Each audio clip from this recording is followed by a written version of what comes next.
think, nowadays because of the expanded roster of guys that really have no business in the NFL. And I say that with all due respect to them. A lot of those guys played at big-time colleges, but there's a big difference between being an average NFL prospect and making a team. But there are guys on every roster right now that if you're listening to this on Thursday that are playing tonight, for kind of their livelihoods and their opportunity to make the team. Now, if you're a rookie, undrafted free agent, you may land on a practice squad. In the NFL, guys get hurt. You end up coming up. So your career is it's a fluid situation, right? Your career doesn't end just because you don't make the 53. But some of these guys will be, doing other jobs within the next calendar year. Other guys just have a tougher road. Not everyone's a star right away. Some rookies, I think teams have realized that maybe they missed on a rookie, a fourth, fifth, sixth rounder. That's always eye-opening when you have to cut a fifth rounder or a fourth rounder. Usually, I would say definitely the first rounder's not getting cut. And if you look at this draft, most of the first rounders are starting for their respective team. Second rounders are locked to make the team, and I would say maybe every other year a third rounder gets cut. It's not very often. But fourth round and on, everything's on the table. So I love this time of year, just seeing all the names that get cut. Some older veterans, that have been passed by young players. Sometimes an undrafted free agent comes in and is just better or equal to a guy making like $9 million.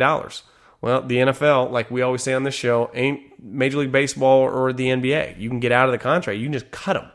And that's why so many undrafted free agents, that's the best part to me about the NFL. Just from a geeky, league standpoint, if we're really geeking out talking about the league, is just the opportunity for guys that do not get drafted to make the NFL. If you don't get drafted in the NBA, more than likely you're never playing in the NBA, right? If you don't get drafted in baseball, that's a problem because they have like 80 rounds. I think they literally have like 50. In football, undrafted free agents become solid players all the time. They might not become stars or super high paid players, but they definitely become solid starters. So just keep an eye on that, and just know, just because whatever team is your favorite team, a guy makes a roster does not mean that he's a lock to be on your team that week, let alone the next day if your team claims someone. Okay, love the show. As far as overrated players go, I can never figure out how if his locks have coaches and GMs mystified.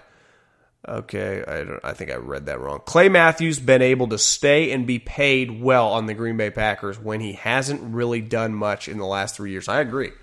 To me, Clay Matthews, when I first got in the NFL in 2010, that was the year the Green Bay Packers won the Super Bowl. He knocked out Kevin Kolb. He was awesome. Like 2010, 2011, 2012, he was sweet. But Clay Matthews has been a shell of himself the last several years. He's not a great pass rusher. He can't play any other position beside coming off the edge. He's too stiff to play in the middle. I don't really know what he brings to the table.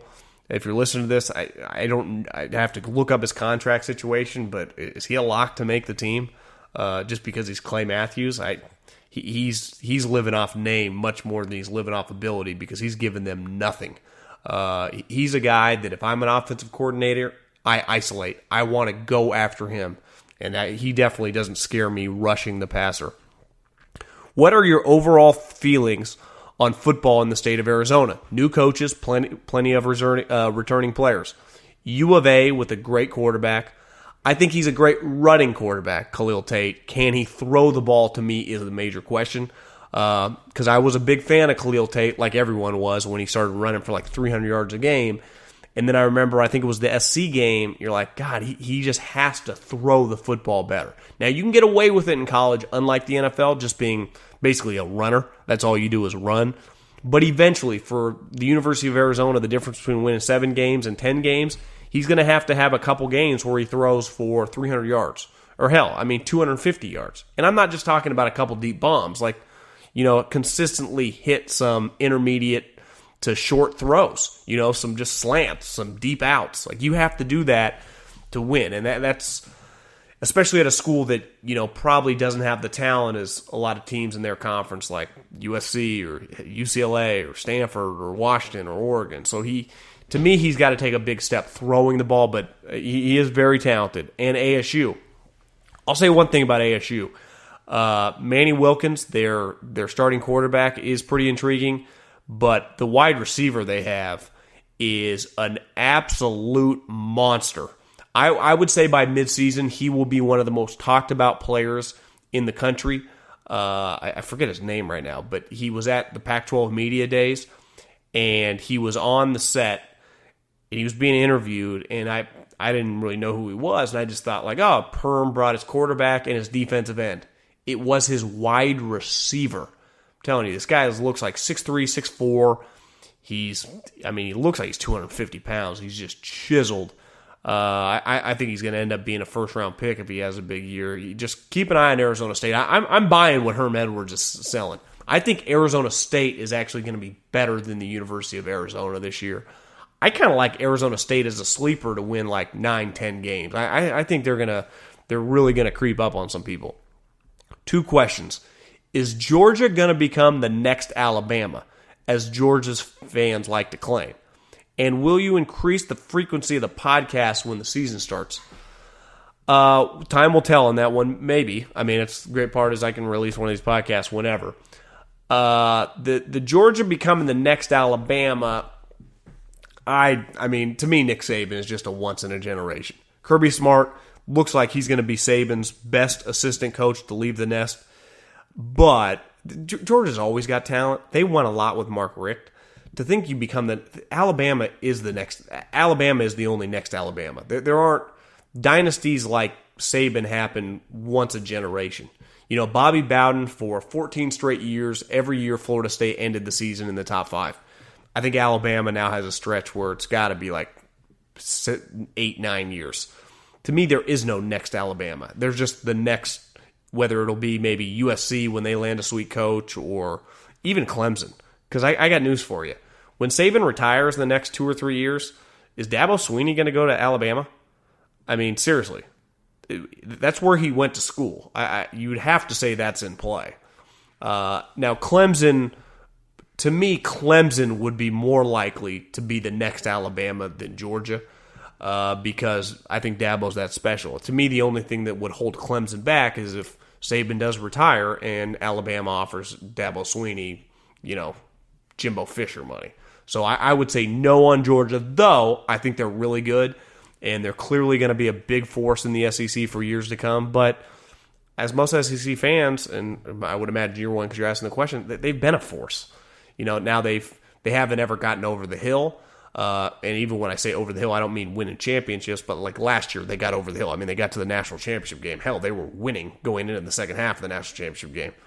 But they had really good teams under Mark Richt, so I don't know. We'll see. Now, someone did text me, a buddy of mine that scouts the SEC, this is back to Clemson, said that true freshman quarterback they have is the real deal. So, again, I would imagine Clemson would be more likely to be the next Alabama than Georgia would be. Hey, man, really enjoying the pod every week. Truly one of my favorite listens. Appreciate it. Was looking back at 2016 draft and was shocked at how good the top 5 was. In addition to 2 franchise quarterbacks, of whom look slightly better than the other, Wentz probably better than Goff, the top 5 rounded out in order: Joey Bosa, Zeke Elliott, Jalen Ramsey. My question is to you, knowing what we know now, if you had to choose only one of the 3 position players, Bosa, Zeke, or Ramsey, which one you going with?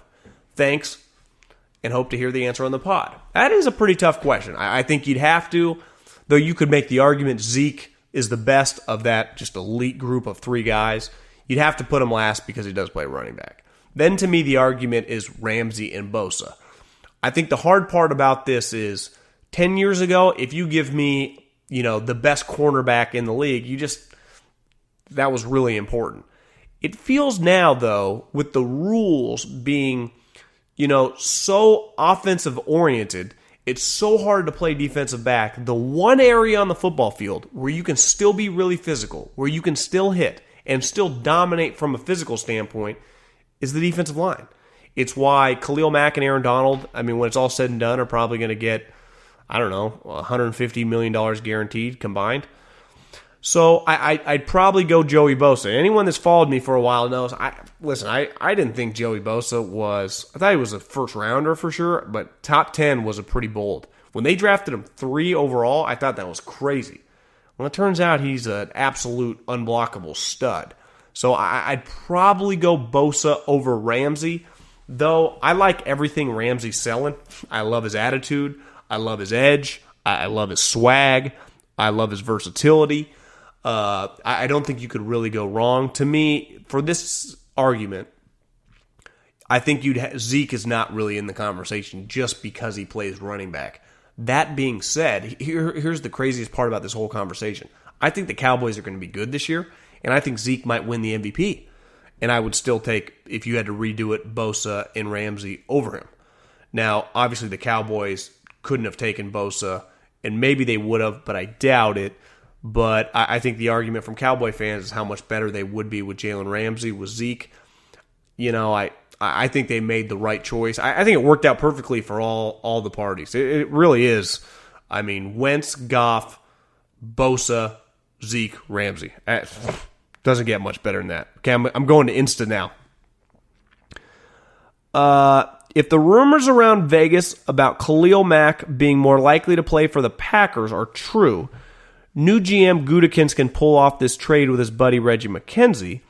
Wouldn't that, in addition to the other offseason changes, bringing back Philbin, getting Mike Pettin, getting younger upstairs, improving a secondary with 2 corners, getting Jimmy Graham, Mercedes and Mo Wilkerson, make Tony Romo right about the Packers being the team favorite to win the Super Bowl? I think Brian Gutekunst, I didn't know much about this guy beside, I think the first I'd really ever heard of him was last year when he interviewed for the 49ers GM spot. This guy's good. This guy's really dynamic. As I'm recording this, I'd be shocked if Khalil Mack is traded because the Packers could offer a lot. I mean, they have 2 first-round picks, but I do think it'd be hard for the Raiders, even if you got, let's say the Packers gave them 3 first-rounders, 2 this year and then 1 next year. What does that do good for the Raiders right now? The Packers would do that, I think. Definitely they'd give up the 2 for him. If the Packers were to get Khalil Mack, to me, they'd be the heavy favorites to win in the NFC, and the NFC is loaded. Without Khalil Mack, I just view them much like a basketball team, kind of like, not quite like the Cleveland Cavaliers with LeBron, because their team, like you said, is a lot better. Their young secondary looks good. I think Devontae Adams is a legit superstar in this league. Little biased, I'm a Fresno State guy, but he's a stud, and he's really come into his own. But as you saw last year, and most teams are like this, let's call it what it is, they are so dependent on Aaron Rodgers that when he goes down, they're just screwed. Now, their defense is a lot better. Mike Pettin is just a huge upgrade over Dom Capers, what they have. Their personnel on defense in the secondary is a lot better. Those young corners with that's solid. Just do they have a good enough pass rush? They are pretty dependent. It looks like they might trade Randall Cobb. Hell, they might cut him. Is who are going to be the receivers beside Devontae? Now, Jimmy Graham's going to help a lot. People love to crush Jimmy Graham that he won't block. I know this. How many touchdowns did he have last year for Russell Wilson? Did he have 10? So if you're giving me, I don't care if you're not blocking, if you're giving me 10 touchdowns, and he's obviously one of the best red zone targets in the NFL, you have a lot of value. So I'm with you. To me, the Packers, I don't expect them to get Khalil Mack, but even without him, I think they're, arguably one of the heavy favorites to represent the NFC in Atlanta. Okay, here's last question. My Chicago Bears have been painful to watch for nearly a decade, and we don't seem to have an identity. We don't do offense, we don't do defense, and we especially don't do special teams well. Jordan Howard, guys, negative comment here. Jordan Howard is our only real bright spot. What do my monsters of the Midway need to do to return to football relevancy? I really think they started perfectly this offseason by hiring my guy, Matt Nagy. That's just a hell of a hire. And I know it's a preseason game, but the offense is going to be so much more explosive. And Mitch didn't play. To me, their defense is going to be top 6, 7 in the NFL. They have easily one of the best defensive coordinators. I know guys on the staff that will tell you Vic Fangio is as smart as anyone in the NFL. And people around the NFL know it. I mean, Vic Fangio is big time.